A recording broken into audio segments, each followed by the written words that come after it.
Olá, meu nome é Matheus e hoje estou aqui para trazer mais um artigo dentro do periódico teoria da otimização e aplicações. E hoje eu trouxe um dos temas mais fascinantes da matemática financeira moderna, que é como investir de forma ótima quando não sabemos o futuro. Então, baseado nisso, a gente vai analisar esse artigo aqui, Effective Approximation Methods for Constrained Utility Maximization with Drift Uncertainty, dos autores Zhu e Zheng, que foi publicado em 2022 dentro desse periódico de otimização. Mas antes de explicar um pouquinho aqui a parte inicial do artigo, eu vou trazer um pouco do contexto histórico baseado nesse tema. Então, trazendo um pouco do contexto histórico, a ideia de maximizar a utilidade vem de economistas clássicos como Bernoulli e von Neumann, né? É, mas ganhou sua forma a matemática moderna com Robert Merton, que formulou o problema da maximização de utilidade com um horizonte finito sob informação completa, certo? E no modelo de Merton, o investidor conhece o retorno médio dos ativos, que é o drift, e resolve o problema de controle ótimo via equação de Hamilton, Jacobi e Bellman, que é o chamado HJB. Mas no mundo real, o investidor ele não vai saber o drift verdadeiro. Ele só vai observar os preços se moverem. Então surge problema, opa, o problema de informação parcial, que é um dos maiores desafios em finanças quantitativas. Então, para pensar um pouco sobre isso, eu trouxe aqui um exemplo para a gente imaginar, né? Então, imagine que você é um gestor de fundos, que você precisa decidir a cada segundo quanto do seu portfólio alocar em um ativo arriscado, como uma ação, né? E quanto em um ativo seguro, como título do governo, né? Então, seu objetivo vai ser maximizar essa utilidade, que é a sua satisfação, né? Com a riqueza que você terá no final do ano. Este que é um problema, esse é um problema clássico de maximização de utilidade. Então, agora a complicação é que você tem regras. Então, você não pode vender a descoberto ou se alavancar excessivamente. Essas são as chamadas restrições convexas. Mas aqui vai estar o verdadeiro nó do problema, que é a incerteza de drift. Você pode observar a volatilidade, que é o risco da ação. Então, eu trouxe aqui um exemplo, a gente entender um pouquinho melhor. Então, imagine que você é um gestor de fundos, né? E você precisa decidir a cada segundo quanto do seu portfólio alocar em um ativo arriscado, né? Como uma ação. E quanto em um ativo seguro, e quanto em um ativo seguro, como título de governo, né? Então, seu objetivo vai ser maximizar essa utilidade, né? Que é a sua satisfação, com a riqueza que você terá no final do ano. Que este é um problema clássico de maximização de utilidade, beleza? Agora a complicação é a seguinte, é que você tem regras, então você não pode vender o descoberto, vender a descoberto, né, ou se alavancar excessivamente. Essas vão ser as restrições convexas. Mas é aqui que vai estar o verdadeiro nó do problema, que é a incerteza de drift. Então você pode observar a volatilidade, que é o risco da ação, mas você não sabe qual é a sua verdadeira taxa de retorno média, que é o drift, que o drift pode ser representado por meio da letra Mi, por meio da letra Mi, certo? Então você só pode observar o preço subindo e descendo e tentar estimar esse drift, né? Então você vai estar operando com informação parcial, beleza? Então o nosso núcleo do problema vai ser quando queremos investir, queremos decidir quanto investir em um ativo arriscado, né? Versus o ativo seguro, né? Sem saber o retorno médio real do ativo arriscado. Então, além disso, há restrições convexas. O investidor não pode vender a descoberto e também não pode se alavancar, né? Esse problema vai ser chamado de Constrained Utility Maximization Under Drift Uncertainty, que é extremamente difícil de resolver analiticamente. Então, o que a gente pode observar é que esse problema vai ser notoriamente difícil de resolver. Primeiro problema que a gente tem vai ser um problema teórico, que é a maldição da dimensionalidade, onde os métodos clássicos, como a programação dinâmica, né, que é aquela equação HJB, que eu expliquei também, elas vão falhar.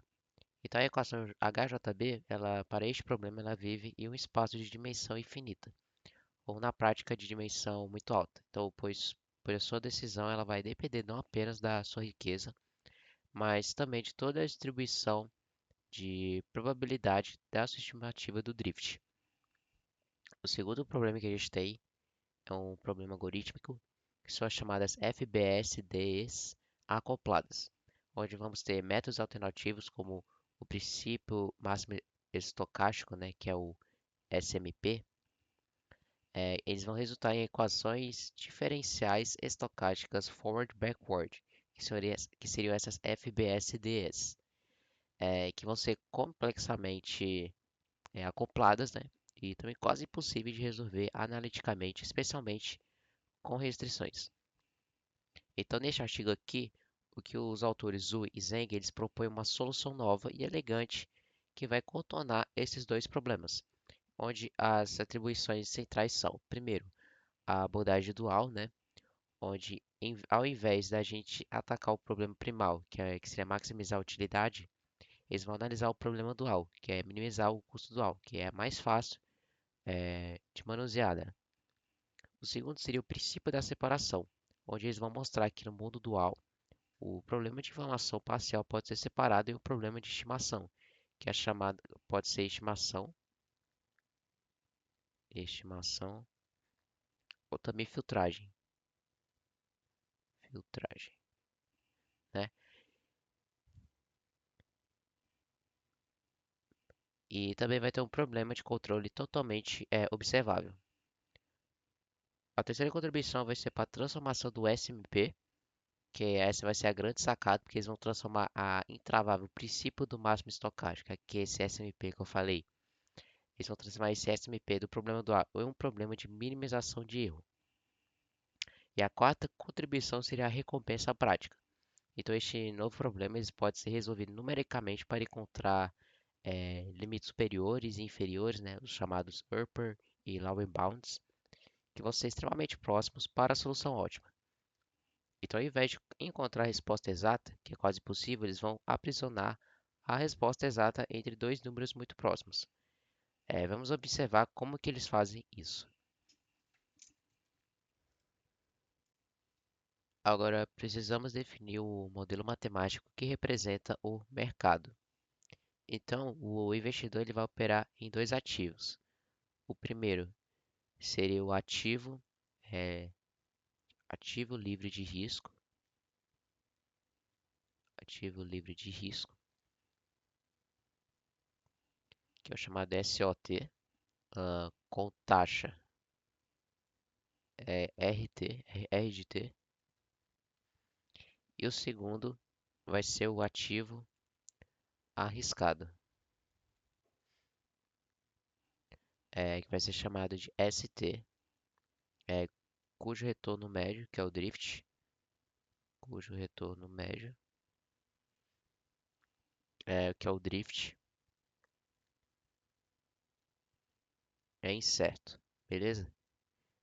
E a gente tem uma fórmula aqui embaixo, ela vai representar a dinâmica de um ativo arriscado. Deixa eu colocar aqui, dinâmica de um ativo arriscado, beleza? Deixa eu aqui embaixo aqui, vamos ver, analisar um pouquinho desta fórmula aqui embaixo. Então, a fórmula que temos aqui vai representar a pequena mudança, que é o diferencial no preço da ação no instante t, né? Então, seria ds de t é igual a diag de s de t, que multiplica entre chaves aqui mid t dt mais sigma de t vezes. Então, temos aqui uma dinâmica de um ativo arriscado, né? onde esse ds de t vai representar a nossa pequena mudança, que seria o diferencial no preço da ação no instante t, beleza? Esse diag de st, quer dizer, vai ser um operador. Vou escrever operador, né? Onde ele. Escrevi errado. Não tá certo. Então, o operador vai ser o operador que vai retornar o preço, um fator, né? Então, pense nisso como uma mudança, sendo proporcional ao preço atual. A gente também vai ter o mu, ou mi, né? Aqui é o mid-t. Esse mid-t que vai representar o drift, certo? Então, vai ser a taxa de retorno médio esperado, né? Também a gente vai ter sigma de t, né? Onde vai representar a volatilidade, certo? Que vai ser o risco ou magnitude da flutuação. E esse WT vai ser um processo de Wiener, que é o movimento browniano. Que essa vai ser a fonte de aleatoriedade, que é o choque do mercado. E a gente vai ter esse DT, que vai ser somente uma pequena variação, pequena mudança no tempo, na verdade. Então, para a gente entender um pouquinho isso, a gente vai fazer um exemplo. Então, a gente vai calcular a variação do preço da ação em um pequeno passo de tempo WT.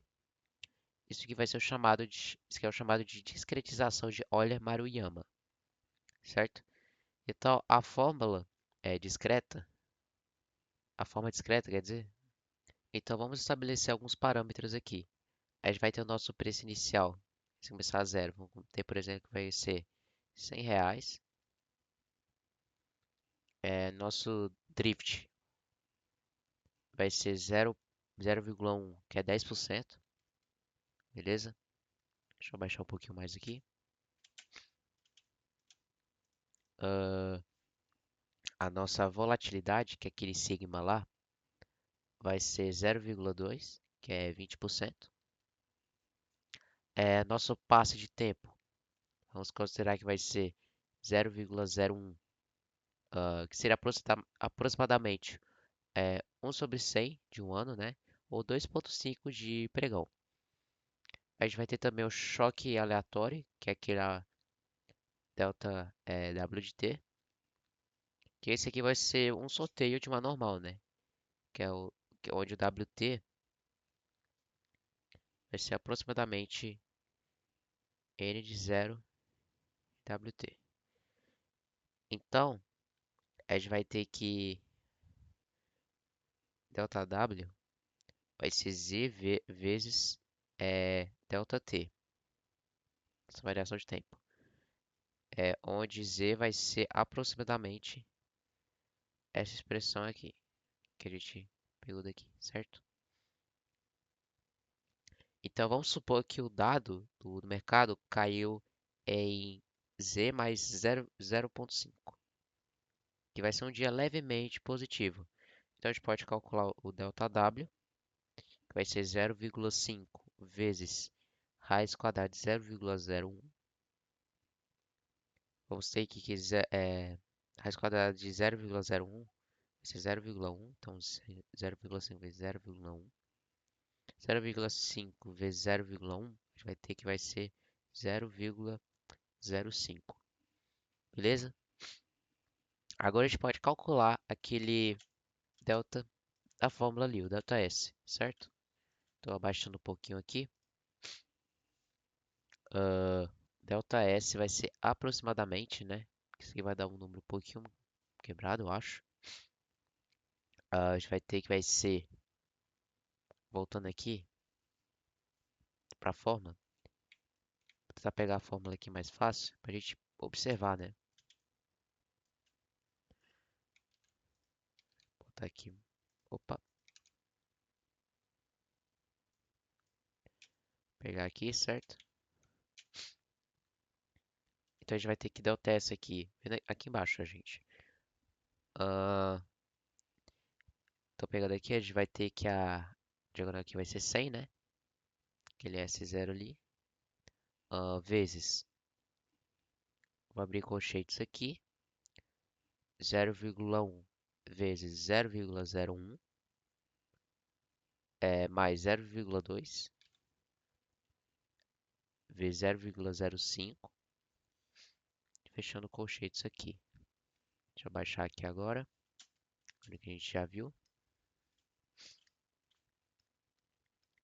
Continua o cálculo aqui, ΔS vai ser aproximadamente 100 vezes aqui 0,1 vezes 0,01, deixa eu abrir com jeito aqui, vai ser 0,001 mais 0,2 vezes 0,05, a gente vai ter que vai ser 0,01, beleza?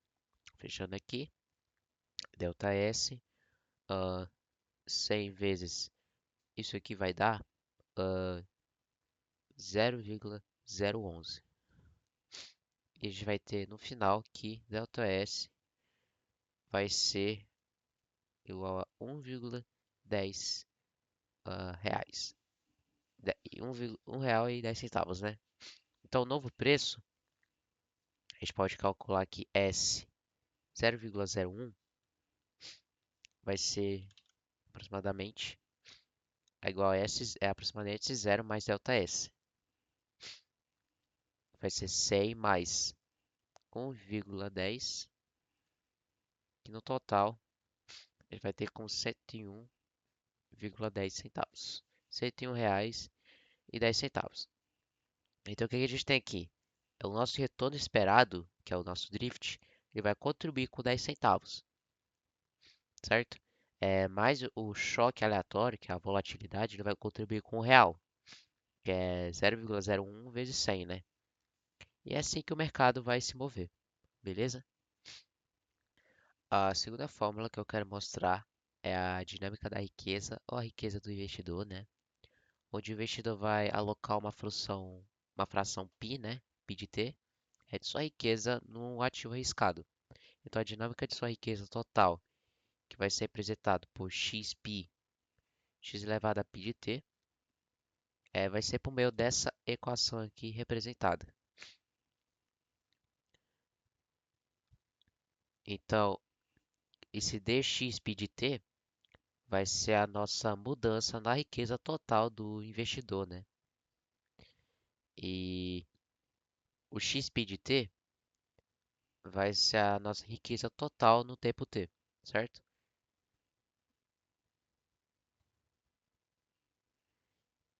E o pt, e o π elevado a t de t, que é representado aqui, vai ser o nosso chamado π transposto, né?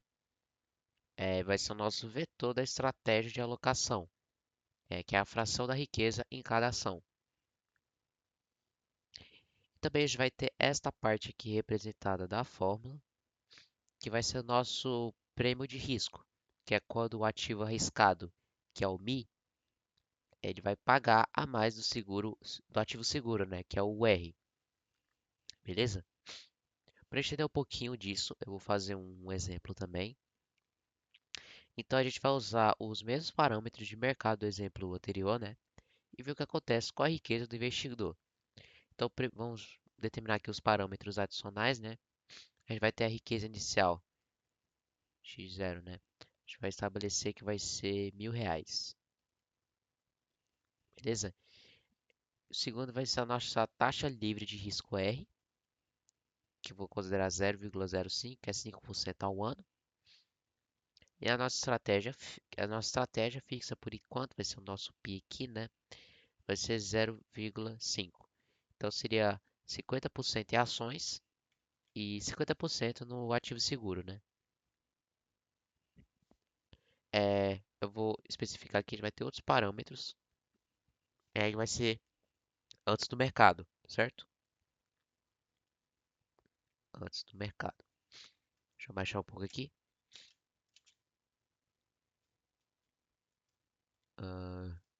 Então, antes do mercado, a gente vai ter que o nosso Mi aqui vai ser 0,1. Nossa volatilidade vai ser 0,2.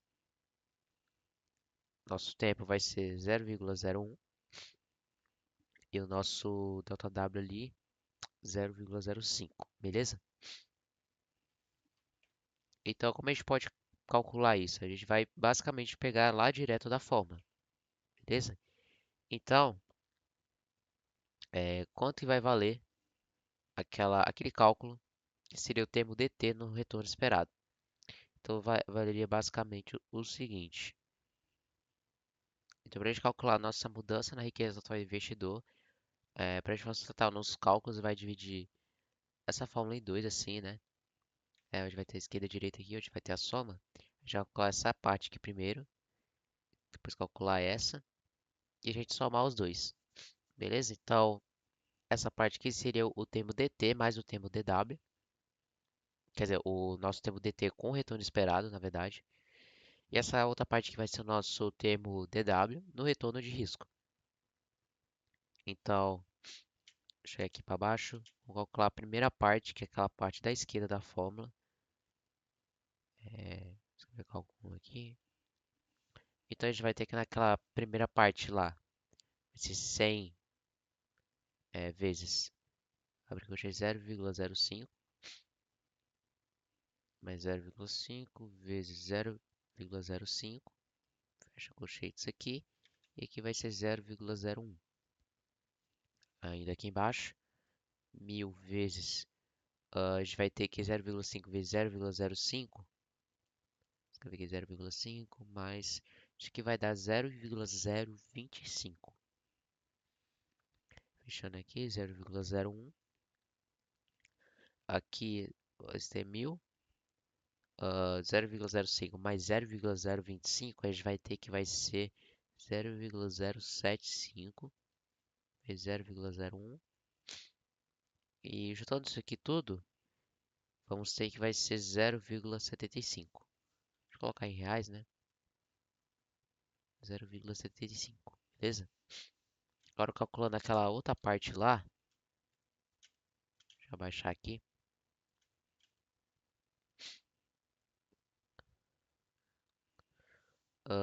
Então calculando a outra parte, a gente vai ter que vai ser 1000 vezes 0,5 vezes 0,2 vezes 0,05.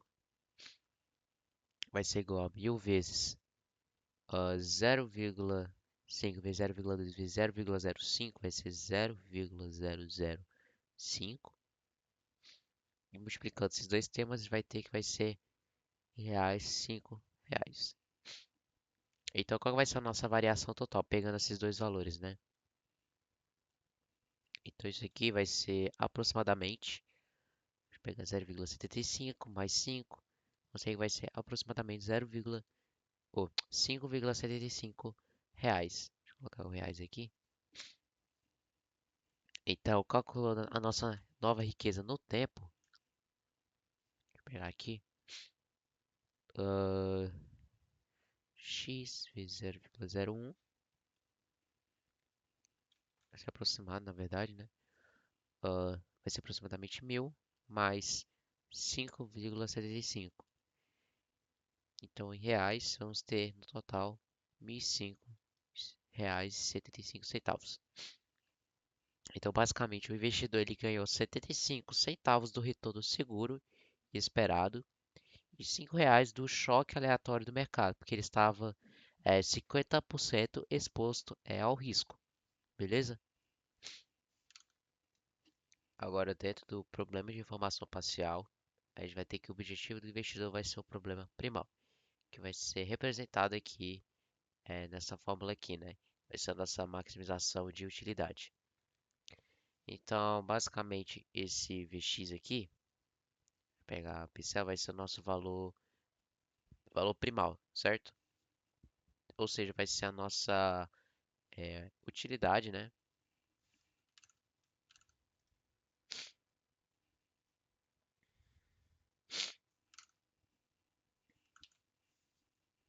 Então, mostrando um pouco aqui a fórmula, esse Vx aqui vai ser o nosso valor primal, né? Que vai ser a nossa utilidade máxima esperada que o investidor pode alcançar. Esse sup aqui vai ser o supremo, né? Que é o compurador de maximização, né? É, que π vai pertencer a A, né? Que vai ser uma estratégia de alocação π, que deve pertencer ao conjunto A de estratégias admissíveis, né? Que vão restringir que vão respeitar as restrições, né? Como π pertencente ah, entre 0 e 1, beleza? Por exemplo, né?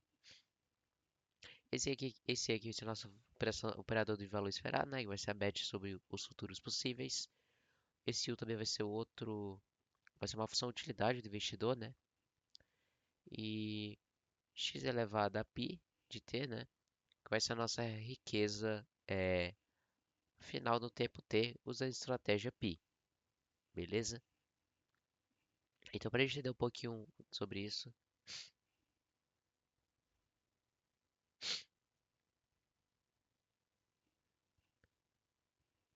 em si essa fórmula aqui não serve para a gente calcular, né? Esse aqui vai ser somente um objetivo a ser otimizado. Então, o cálculo, entre aspas, né, vai ser comparar as estratégias π para encontrar o melhor. Então, vou trazer um exemplo aqui, certo? Deixa eu baixar aqui. Ah, vamos estabelecer que a função utilidade, que é aquele UA, vamos estabelecer que é a raiz quadrada. Vai ser raiz quadrada porque vai refletir a aversão ao risco, né? E também a gente vai ter dois cenários simplificados, então cenários. Vamos estabelecer o primeiro cenário que seria o futuro bom. Futuro bom. Que ele vai ter 50% de chance. 50% de chance. Também a gente vai ter o futuro ruim. Futuro ruim. Onde vai ser também 50%. Deixa eu abaixar um pouquinho aqui. A gente vai ter também a estratégia A. Estratégia A. Onde vai ser P de A, né? PA, quer dizer, vou estabelecer que é 0,2, beleza? Então a gente vai ter a riqueza final. Riqueza final, que é o bom. Riqueza final bom. Que vamos chamar de XT. Vai ser R$ 110, por exemplo. Também a gente vai ter a riqueza final, só que ruim, né? Ruim. Onde vamos chamar, vai ser XT também, né? Só que vamos estabelecer que vai ser R$ 100. Beleza? Então a gente pode fazer o cálculo da utilidade esperada, que é A, né? Cálculo da utilidade esperada. Vai ser o nosso A, né? Para a gente calcular ele, que é aquele valor esperado lá da forma, deixa eu baixar aqui, que vai ser o de XA, a gente vai ter que vai ser 0,5 vezes o de 110 mais 0,5 vezes o de 100, o de 100. Calculando aqui 0,5 vezes o de 110, vai ser a raiz de 110. 0,5 vezes o de 100, ser raiz quadrada de 100. Isso aqui vai dar um número aproximado, né? Então, 0,5 vezes a raiz de 110 vai ser aproximadamente 10,448 mais 0,5 vezes a raiz quadrada de 100 é 10. Aproximado aqui, a gente vai ter que esse valor aqui vai ser 5,244 e 0,5 vezes 10 vai ser 5. Então, portanto, a gente vai ter que nossa utilidade esperada, né?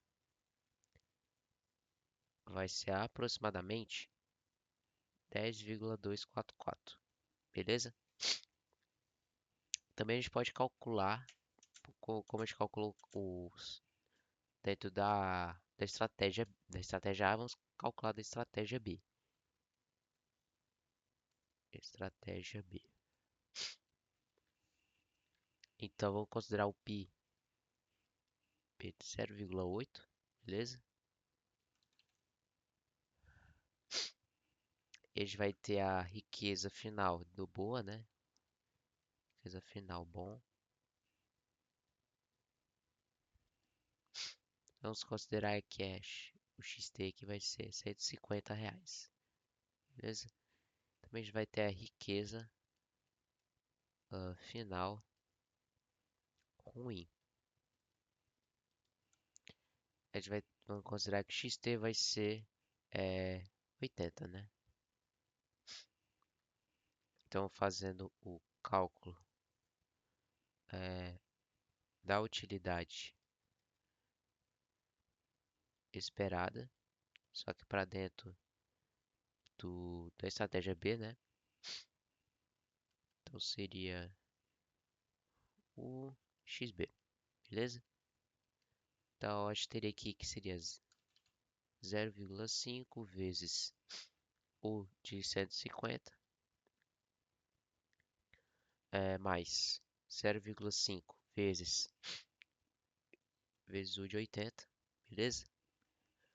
Deixa eu baixar um pouquinho mais.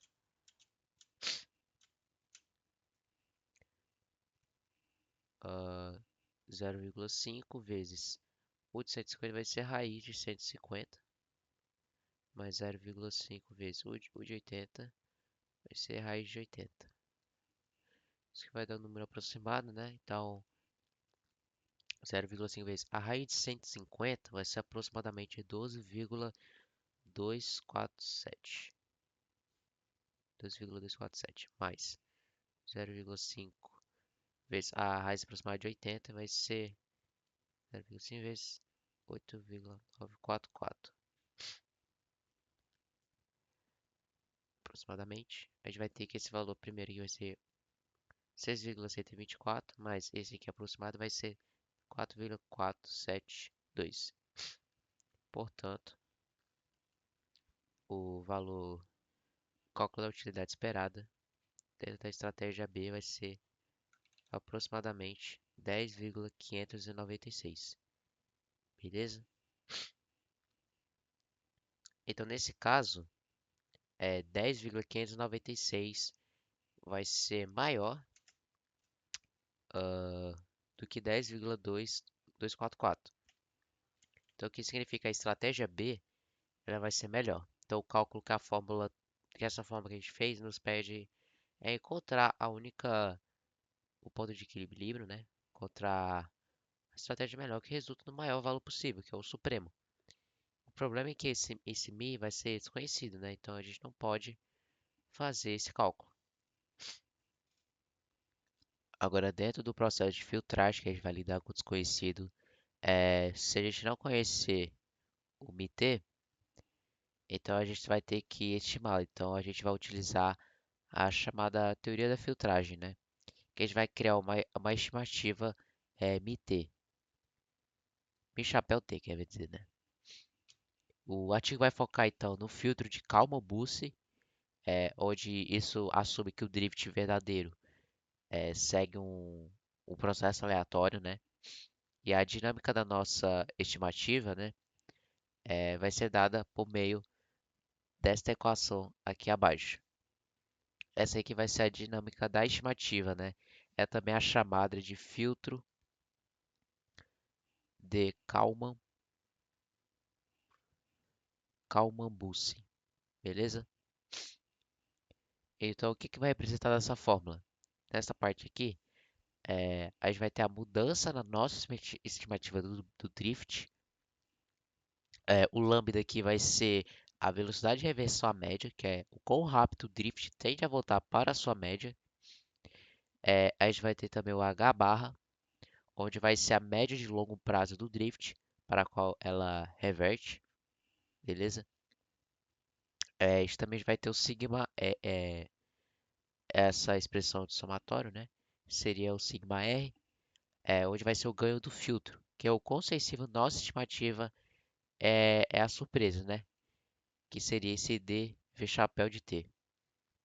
Esse D V chapéu de T vai ser a inovação, é a surpresa do mercado, que é o erro da nossa estimativa anterior. Então, com isso, a gente vai fazer um exemplo agora. Então, esse vai ser os cálculos mais importantes, né? Como então essa nossa estimativa, nós podemos mudar quando vemos esses novos dados, né? Então, para isso, eu vou trazer alguns parâmetros, né? Parâmetros. O primeiro seria a média do drift,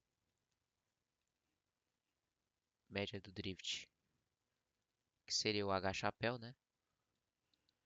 Vamos estabelecer que ele vai ser igual a 0,1, que é 10%. Beleza? Deixa eu baixar aqui. A segunda seria a reversão à média, que seria aquele lambda lá na fórmula. Vou estabelecer que é 1. A gente vai ter a situação inicial. Situação inicial, que vai ser t igual a 0. Beleza? Então, a nossa estimativa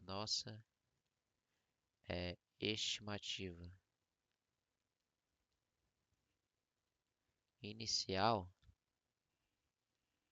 é a média. Vou escrever aqui. Isso é aquele nosso H chapéu, né? H0, que é igual a H barra, que é igual a 0,1. Beleza? Agora, olhando mais o cenário, escrevendo aqui, cenário, onde a gente vai ter o passo de um intervalo de tempo, né? Que eu vou estabelecer 0,01. Então a gente tem que escrever, temos algumas informações a mais, precisamos saber. Então, o mercado é alto, é, dá um salto positivo, por exemplo. Então a surpresa, né? Que seria aquele delta V chapéu. Vou escrever entre aspas, que é uma surpresa entre aspas aqui, né? Ah, vai ser positivo então, nosso delta V chapéu, beleza? E mais uma coisa, naquele ganho do filtro, vamos estabelecer que vai ser 0,5. Acho que vai ser o ganho de filtro. Ganho de filtro, beleza? Também mais uma informação dentro da parte do cenário. A gente vai supor que essa nossa surpresa ali, delta V chapéu, foi 0,05. Que a gente vai estabelecer ele com aquele delta W que a gente fez lá no último exemplo, né? Então, pegando da fórmula lá, achei na fórmula que na primeira parte da fórmula, como a gente pode ver aqui, a gente vai compor essas duas partes aqui da fórmula aqui, onde são somados, né? Vamos somar primeiro essa parte aqui, essa parte 1, depois essa parte 2. Vou calcular elas separadamente e depois somá-las elas juntas, beleza? Então, da parte 1, a gente tem esta seguinte parte aqui, que eu vou escrever, certo? Para vocês saberem também com a questão dos parâmetros, como é que vai ficar a fórmula. Então, pegando aqui rapidamente, aqui vai ser menos 1 vezes 0,1 menos 0,1 vezes 0,1. Aqui já sabemos que aqui vai dar 0. Então, menos 1 vezes 0 vezes menos 1, aqui vai dar 0. Beleza? Então, qual que é a nossa interpretação? Que essa nossa estimativa, ela estava na média, né? Então, não há um puxão de volta. Aí tem aquela segunda parte que a gente faz, que seria basicamente essa. JVT seria 0,5 vezes 0,05, beleza? 0,5 vezes 0,05 é 0,025, beleza? Então, qual que vai ser a nossa mudança total, né? Que seria o ΔH chapéu. Então, eu teria que somar essas duas partes, tá? Então, seria aproximadamente, né? 0 mais 0,025, que é igual a 0,025, beleza? Então, deixa eu baixar aqui. Então, quanto que vai valer essa nossa nova estimativa? 0,01 H chapéu de zero mais delta H chapéu, que é igual a 0,1 mais 0,025. Somando isso, temos então 0,125 ou 12,5%. As duas respostas são válidas.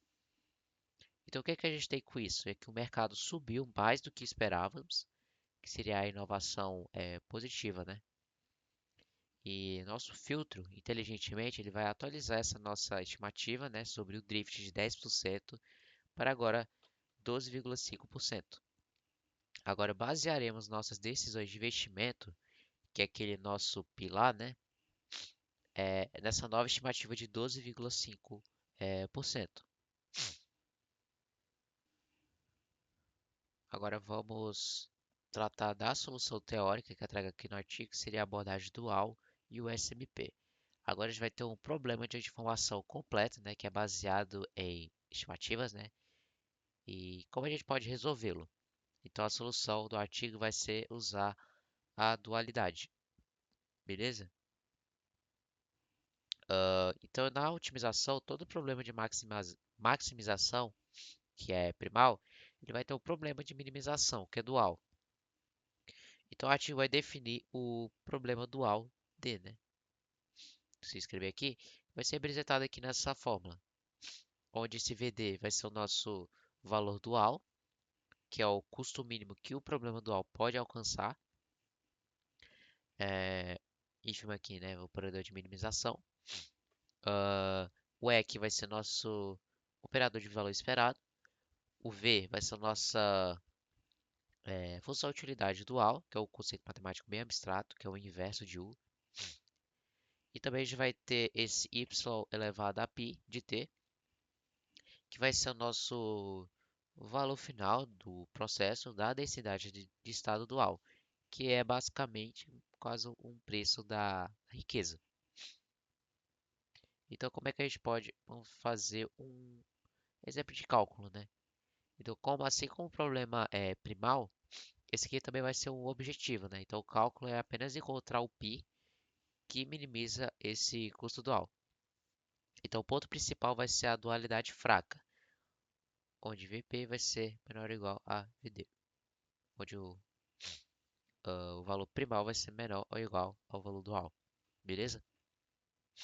Então, relembrando a parte primal, né? Deixa eu baixar aqui.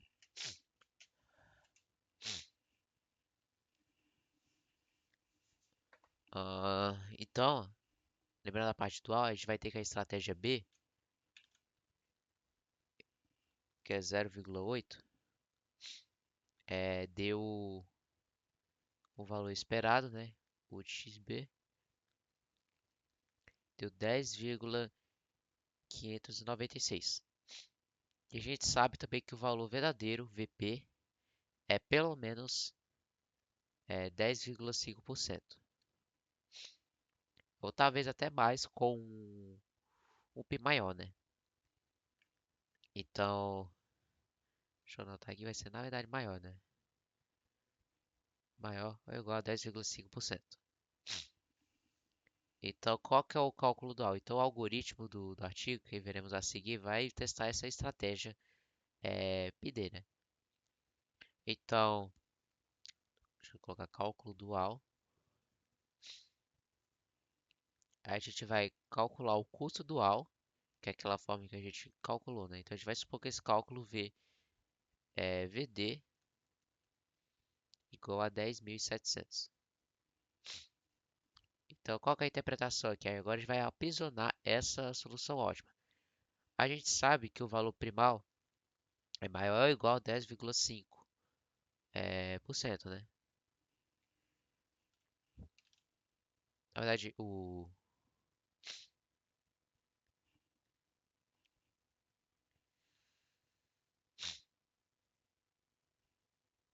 perdão, a gente sabe que o VP vai ser maior ou igual a 10.596, certo? Aqui é 10.700, eu acho.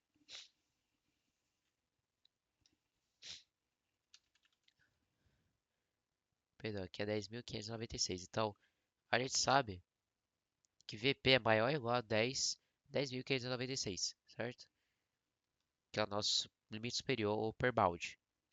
Então, a gente tem que 10.900 ou 596. Então, nosso VP ótimo, ele vai estar entre esse valor de 10.596 e 10.700. Então, o cálculo que ah,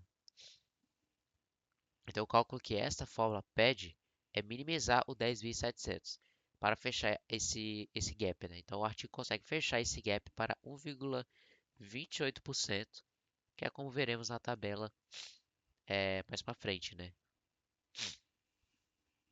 Aí a gente pode perceber também que VP é menor ou igual a VD.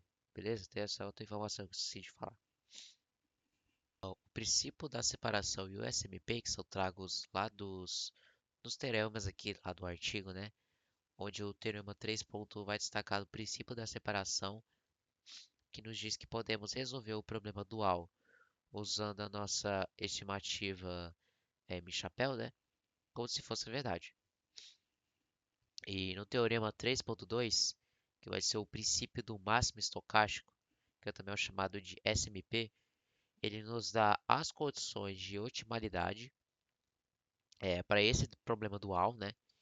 E isso vai resultar em um sistema de FBSDEs, que vão ser acopladas e difíceis de resolver. Agora a gente vai ter um nó algorítmico, onde esse sistema FBSDE vai ser o nosso novo problema. Então ele vai ser altamente acoplado. Então ele vai ser altamente acoplado, né? E a equação Ford depende dessa backward. E, a, e essa equação backward vai depender da equação Ford. Então resolver isso numericamente é um pesadelo. Agora nessa seção a gente vai ter uma solução algorítmica que seria o método de minimização de erro, onde vai ser uma das partes mais contribuidoras para o artigo também. A primeira parte seria a transformação mágica, onde a gente vai ter, onde os autores vão mostrar que o complicado, o SMP, né, que é mostrado no teorema 3.2, né, vai ser equivalente ao novo problema, que é um problema de controle estático de minimização de erro, que é dado por esta equação aqui abaixo. Beleza? Onde a gente vai calcular aqui o ínfimo, que é o operador de minimização, né? Onde esse πz que vai representar a estratégia que vamos estar otimizando. A gente também vai ter o valor esperado dessa valor aqui também. E essa expressão aqui vai significar o valor do processo adjunto, que é o backward, no tempo igual a zero, t igual a zero. E também a gente vai ter a média, né? O valor esperado desse processo no tempo t igual a zero. E ao todo, a gente vai ter essa expressão aqui, que vai ser a definição matemática de variância de x, beleza? Então, novamente, isso aqui é só o objetivo. Então, a nossa estratégia aqui vai ser calcular a estratégia π, que minimiza a variância do processo K0. Então, mostrando aqui o objetivo, deixa eu ir aqui para baixo.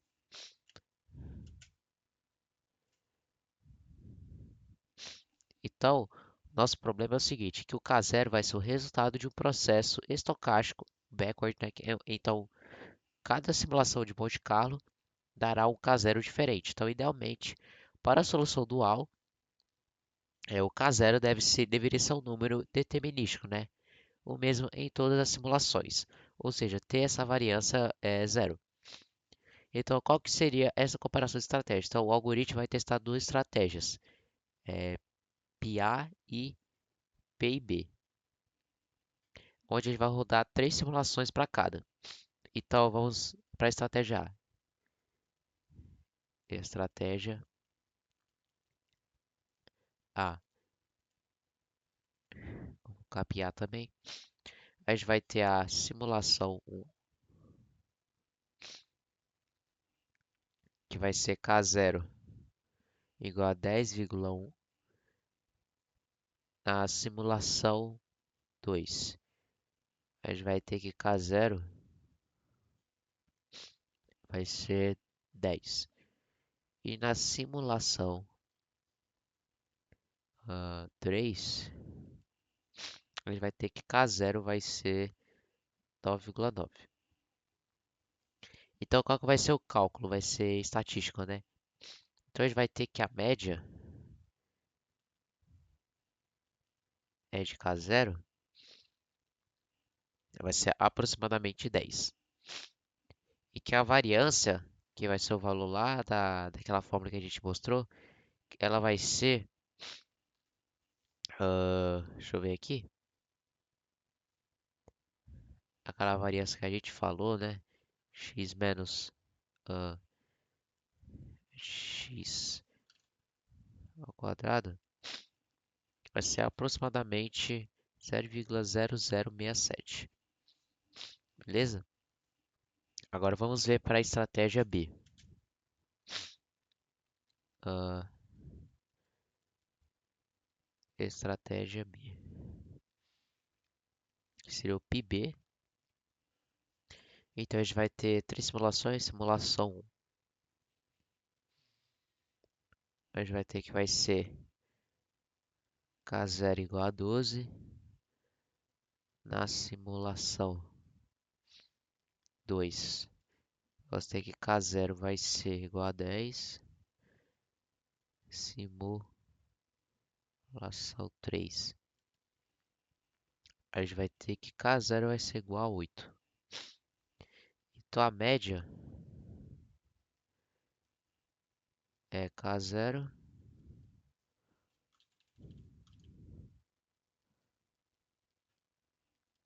vai ser aproximadamente 10. Que é aquela variância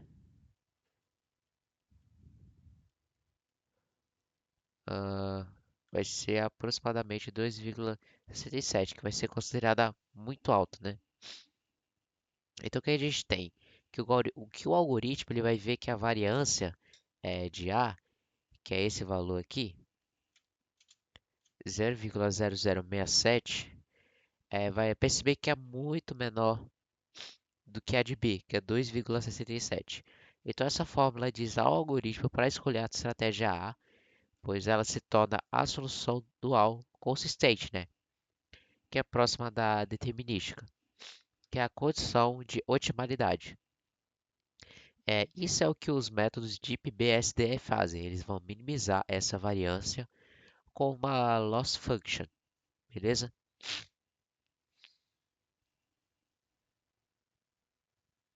Bom, então para resolver aquele problema anterior, a gente nos dá uma estratégia ótima, que é a chamada P asterisco D, certo? Que é para o nosso problema dual. Então o artigo vai usar esse P asterisco D para construir os limites para o nosso problema primário original, que é o que nos realmente importa. Então primeiro a gente tem que destacar o limite inferior, que também pode ser chamado em inglês de lower bound, o LB, né?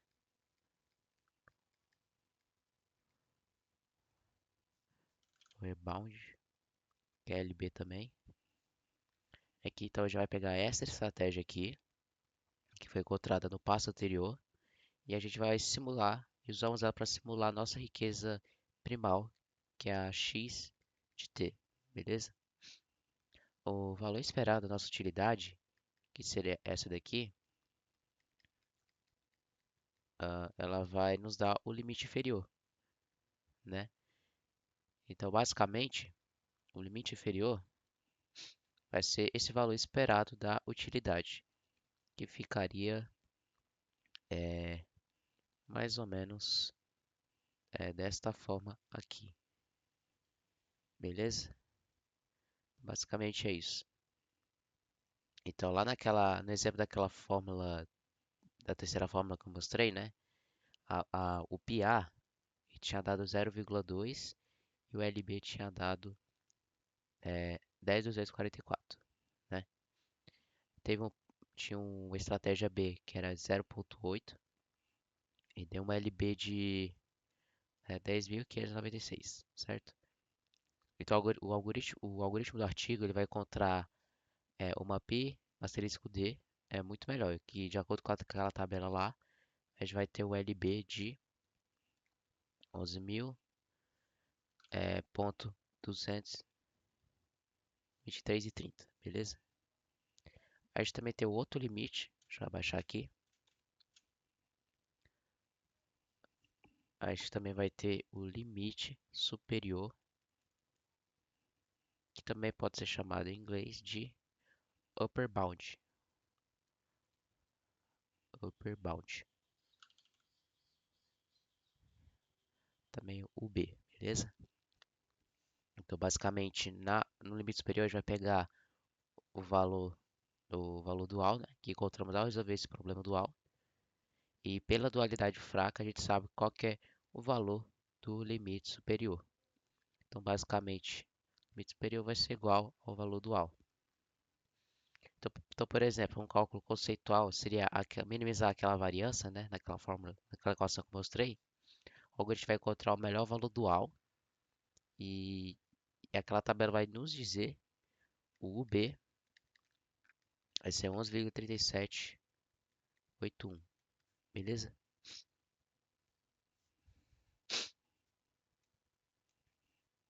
Então, o resultado final daquela fórmula, basicamente, a gente vai ter que o nosso valor primal, o ótimo, ele vai ter entre valores de 11,2330 e 11,37.3781.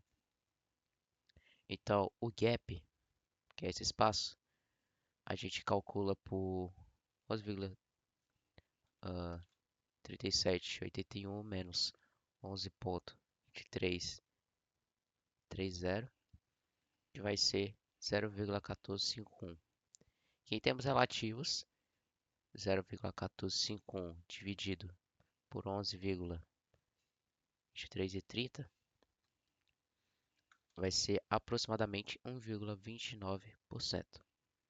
Então, o artigo provou que a verdadeira solução ótima, que é a desconhecida, vai estar presa nessa faixa de 1,29%.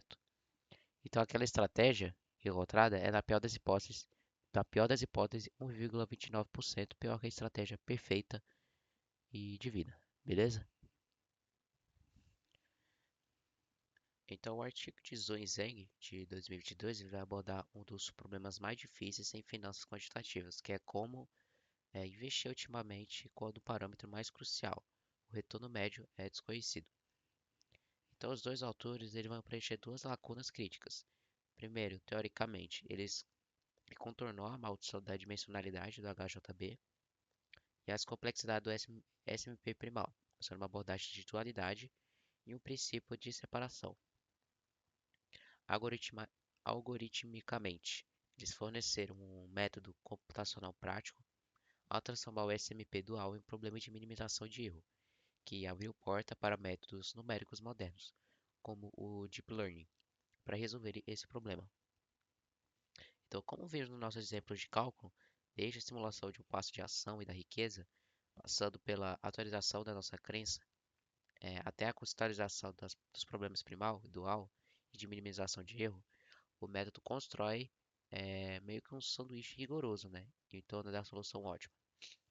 Então, esse artigo não é apenas um exercício acadêmico, ele vai fornecer um caminho viável para que esses gestores e quantos calculem estratégias de alocação robustas e quase ótimas no mundo real definido pela incerteza.